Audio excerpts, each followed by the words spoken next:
இப்ப சமீபத்துல நெறைய நியூஸ் என்ன அப்டின்னா 20 சவரன் கீழ கடந்தது, 30 சவரன் கீழ கடந்தது அப்படின்னு சொல்லிட்டு எடுத்துக்கொண்டு போய் காவல் நிலையத்துல ஒப்படைக்கக்கூடியத பார்க்க முடியுது. நம்மலாம் அத பார்க்கும்போது பைத்தியக்காரத்தனமா இருக்கு அப்படின்னு நம்ம நெறைய கேலி கிண்டல் பண்ணியிருப்போம். நேர்மையா உள்ளவன் அந்த நேர்மைய மீறி, நேர்மைய தவறி வேற எந்த ஒரு செயலும் அவனால சிந்திக்க முடியாது. நம்ம நினைப்போம் இதை வச்சு என்னெல்லாமோ செஞ்சிடலாம், அதை வச்சு என்னெல்லாமோ செஞ்சிடலாம் அப்படின்னு சொல்லிட்டு இன்னைக்கு நிறையா பேர் நேர்மையானவங்க நம்மளை சுற்றி நிறையா பேர் இருக்கத்தான் செய்கிறாங்க. நேர்மையானவன் நல்லது சொல்லும்போது அதை யாரும் இந்த உலகம் செவி சாய்க்கிறது இல்லை.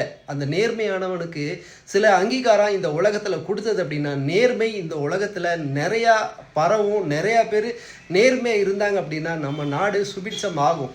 இங்கே நேர்மை ரொம்ப ரொம்ப கம்மி. ஊருக்கு ஒரு நல்லவன் மட்டும்தான் இருக்கான் அப்படிங்கிற ஒரு சூழலில் தான் இன்றைக்கி இந்த உலகமே போய்கிட்டு இருக்கு. நேர்மையானவன் உங்கள் கண்ணுக்கு முன்னாடி தெரிஞ்சான் அப்படின்னா அவன் கஷ்டப்படக்கூடிய சூழலில் நிச்சயமாக ஒரு 10 ரூபாயாவது அவனுக்கு உதவுங்க. சந்தோஷம்